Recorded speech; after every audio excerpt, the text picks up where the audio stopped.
Hello guys, and welcome back to another episode of Airis, and in today's episode we are going to pretty much we left off when Aliya drank the potion from Kylan, so that's kind of where we left off, so we're going to continue from there.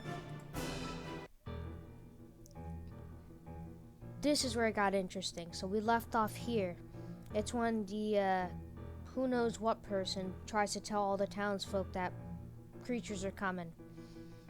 They're coming, corrupted creatures, a lot of them, heading towards town from the south. A hush falls over the whole for a moment before chaos ensues. Everyone's scrambling for their weapons and screaming out instructions to their party members. Lyle and I are instantly on our feet, and I turn to Lyle and Kylan grimly. We need to get help. You two with me? It was mostly a meaningless question, as Lyle has always been my partner in crises like this, while I doubt Kylan would sit this battle out despite being retired. Yet to my utmost surprise, Lyle shakes their head, a troubled look on their face. You go ahead without me. I'm going to try and get more backup soldiers and supplies. Annoyance flares up within me and I cross my arms in anger. Seriously? You should be with me on the front lines like we always are. Lyle looks pained, but they only give me an apologetic, almost helpless look. You don't understand. This is important, Aliya. I'll be there as soon as possible. Before I can protest further, Lyle has already spun on their heels and darted towards the doors, weaving in and out of the crowd. Taking a deep breath to steady myself, I turn my attention to Kylan, who's been frantically flipping through a pile of scrolls from his bag. Kylan, shall we go? Go on without me. I don't understand. What are you talking about? Kylan mumbles under his breath as he continues looking at his scrolls, appearing to not even hear my question. Kylan, come on! He doesn't reply. Eyeing all the vassals armed to the teeth flooding out of the guild hall and rushing towards the town border, I let out a frustrated growl. Damn it, suit yourself. I'm going to the front lines. Pulling my sword from its sheath, I join the rest of the soldiers, rushing out of the guild hall without a second glance backwards. Ooh, nice artwork in the back. Pained cries and dying howls echo through the air, muffled by the blood pounding in my ear. Darting forward, I cut down a wraith, don't know what that is, about to swipe at a fallen soldier, and he shoots me a grateful look before scrambling back to his feet. Panting from the exertion, I pause to brush the hair out of my eyes and grimace at the sticky blood I've accidentally smeared over my forehead. How long has it been? It feels like a decade has passed since the battle has begun. Aliya. I look up to see Airis approaching with an exhausted smile, blood splattered all over her armor. Airis, glad you're not hurt. Where's Lyle? Surprised they aren't, with you. The music's really starting to kick up in her back. I can only shrug in response, turning to kick away a goblin that's trying to sneak up on me. In that case, watch my back and I'll, watch yours. Of course. Throwing myself back into the midst of the fight with Airis by my side, my mind automatically voids itself of all thoughts but the battle. I go through the practice motions of slashing and stabbing that almost feel like second nature to me by now, cutting down the enemies in front of me one by one. Eventually, the hordes of creatures began to decrease in number, growing thinner and thinner. Slowly but surely, we're driving them back away from the town border. A deafening cheer erupts from the soldiers when the remaining creatures, having sensed their impending loss, turn tail and run back into the forest. We did it. Airis throws down her sword, immediately collapsing to the ground, staring up at the sunset with a dazed smile. Stunned by the sudden end of the battle, it takes me a minute for me to process the victory, and when I do, I sink to the ground with an exhausted sigh, letting my sword clatter next to me. We did it! We really did it! Too tired to speak, Airis can only give me a thumbs up in response, closing her eyes. The adrenaline slowly fades from my veins, and I'm suddenly aware of the throbbing pain in every part of my body and the blood gushing from my shoulder. Overwhelmed by the sudden fatigue and pain, I can only close my eyes, leaning my head against a nearby tree. I don't know how long we just remained there, trying to recover from the intense battle, but when I open my eyes again, there's a healer bent over me, a soft blue glow emitting from his hands as he tends to my wounds. Thank you! Here. Now I wonder what voice I should give the healer. Maybe like a poetic voice or something. Here, drink this too. It'll help you recover some of your energy. I'm gonna try to use more of my breath for his voice. He presses a bottle in my hand and I take a greedy gulp, almost choking in my haste. You should rest for a while before moving. Let the magic heal your wounds fully first. Thanks. He nods in acknowledgement before moving on to Avaria, repeating the same motion she just went through with me.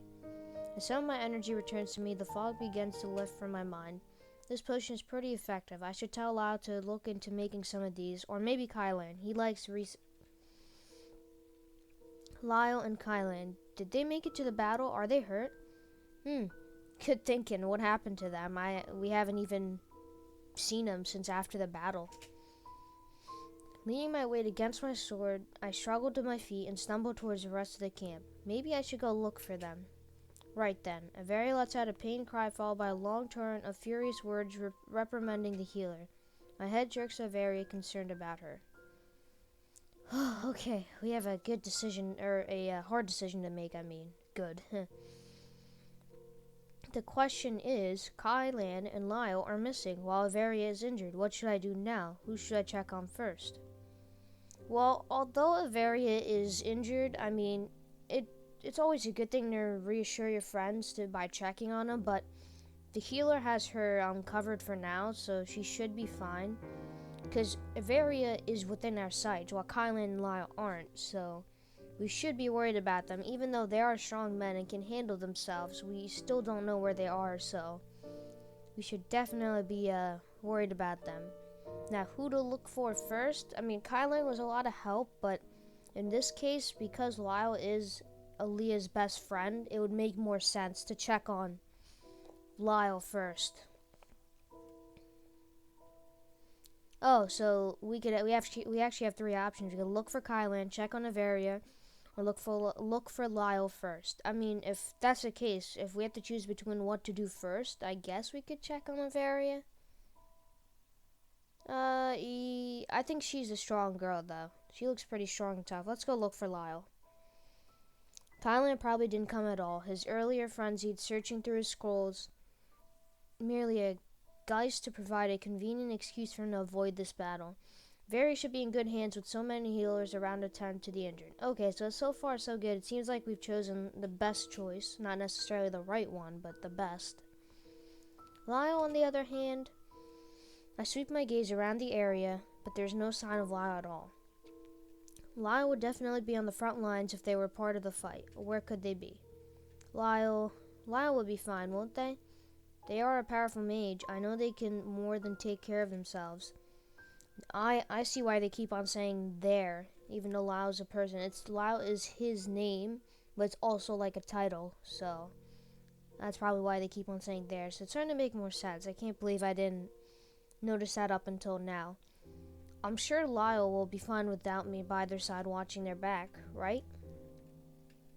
My stomach starts to churn and worry, and I stumble forward, hoping to go in search of Lyle to see for myself that Lyle's unhurt. Hey, you! What did I say about not moving? Your legs are wobbling. Sit back down before you fall and injure yourself further. I try to brush him off, but in my weakened state, I'm unable to extricate myself from his surprisingly strong grasp. No, I need to find someone. Whoever it is can't be in worse shape than you. You need to rest. He kinda has a point there. I try to protest, but the healer holds his hand out towards me, mumbling a few words under his breath. Almost instantly, I can feel a wave of sleepiness overcome me. I can barely manage a few strings of curses in his direction, making him chuckle, but I once again collapse to the ground. Darkness envelops me, and I have no choice but to succumb to it. I can only hope they're all right. Oh, jeez. You're certain you haven't seen him around? Drunk guild member. Not good at doing a drunk voice, so I'm just gonna give him the same voice I gave the healer. Lass, I already told you I haven't. Do you know where he usually... I can't help but wince a little when the man suddenly raises his voice to a shout, waving his hand to catch the attention of the person tending to the bar area. Another round of drinks, make it quick. Eyeing the wasted warrior with disdain, I shake my head slightly. What kind of vassal is he if he's already getting drunk so early in the morning? It's no use asking him for information on Kylan. I won't be able to get anything out of this drunkard, if he even knows anything. With a resigned sigh, I push my chair back from the table and scramble to my feet. Well, thanks anyway. Have a good day. Teddy lifts her head when I return to our table, her tongue darting out slightly to lick at her mouth. Oh, you're back already? Any luck? I can only shake my head without a word as I slide into my seat and reach for my drink, only to realize it's almost empty. I narrow my eyes at the little thief of a bear who just widens her eyes innocently. What? Teddy, did you steal my drink? Of course not. It's not stealing if I own half of the coins you used to buy this drink. After all, I took part in that quest with you, you know. Deserve at least half of the gold reward you got. You did nothing but follow me around, complaining about the heat not being a good mix with your thick fur. Can bears even drink alcohol? Why not? It tastes good. Why not? That's like the answer to everything. Rolling my eyes at the way Teddy licks her mouth again, I let out an exasperated sigh and gulp down the remaining drink. Teddy gauges my unhappy expression with intelligent dark eyes. Still no sign of that strange inventor guy. Yeah.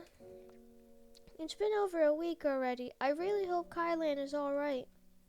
Why do you even care about him? You've only known him for a few weeks, no?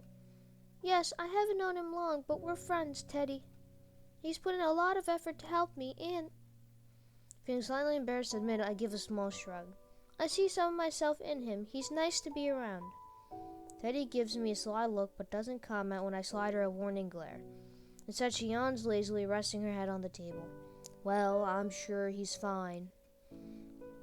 Remember how you were worried about Lyle too, but they turned up just fine a few days later? Something about being sent to check on the surrounding small villages to make sure the villages are safe. That's different. I know Lyle can handle themselves. Plus, I figured Lyle must have a valid reason for being away. Just like I said. Now, Kylan, on the other hand, what reason could he have for disappearing for a whole week? I've asked around and everyone says he lurks around in the guild hall daily. It's unlike him to not show his face in here at all for a week. Teddy opens one eye, peering at me without much concern. You still think he was killed in the battle or dragged off to the Wraith's Nest or something? You know, he probably didn't even turn up to the battle at all. He's a scholar now, not a warrior. He probably has his own reasons for not being around, lost in his research, perhaps. I can only let out a non-committal hum, unsure how to explain to Teddy the ominous feeling in my gut. I know what Teddy's thinking. She's right. This is irrational. I know that. Of course I know that. I just can't get rid of the knot in my stomach and the increasingly terrifying possible scenarios playing in my mind. I let out a frustrated groan, my head falling into my palms. Either way, there's no use thinking about it. Stop being a worrywart all the time, Aliya. Teddy prodded my arm with her paw, eliciting a tired smile from me. Yes, yes, master, your wish is my command. Teddy sniffs and turns her head slightly to the side, shooting me a glance out of the corner of her eyes. Like you ever listened to me? With a haughty lift of her head, Teddy jumps down from her chair and takes a few steps towards the door before turning back to me with an urging look. Come on, we said we'd meet Lyle at the town border at noon, remember? We need to hurry. Signing one last glance at the tables in the right corner of the guild hall, where I had last seen Kylan, I let out a loud exhale and nod, picking my sword up from the table. All right, let's go. There you are. I was just beginning to wonder if you've forgotten our agreement. I slowed to a halt, leaning against a tree to catch my breath for a moment. Sorry, lost track of time. Next to me, Teddy rises to two hind legs to face Lyle, a pout on her face.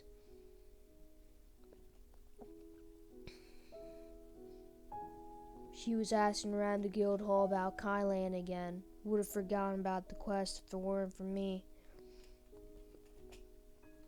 I shoot Teddy a glare for tattling on me before averting my gaze, knowing the disapproving expression I'd seen on Lyle's face.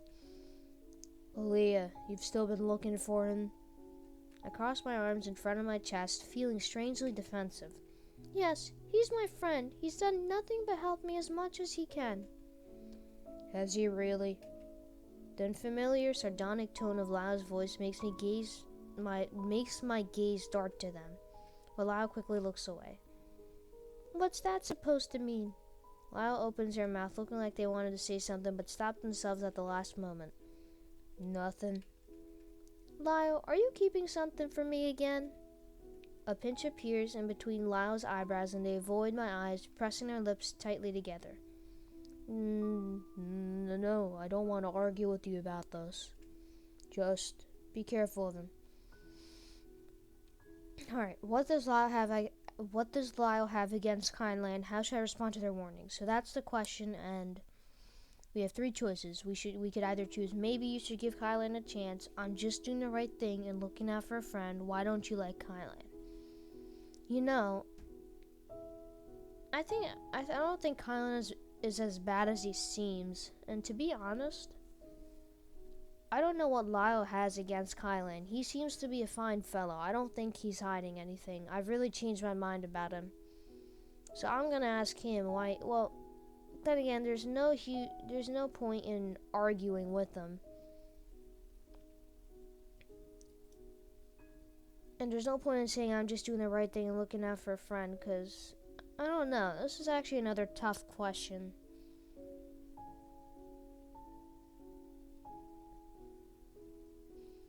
Kylan, we've given Kylan chances, and he's proven himself worthy. Yeah, I'm curious as to why he doesn't like Kylan.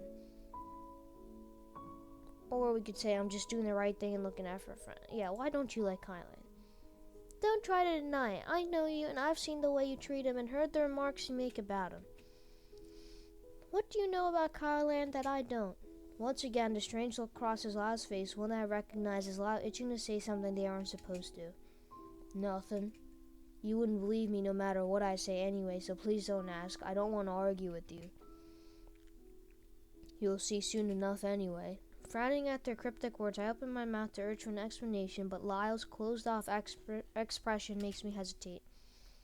Let's just move on, shall we? The stray goblins and imps won't kill themselves.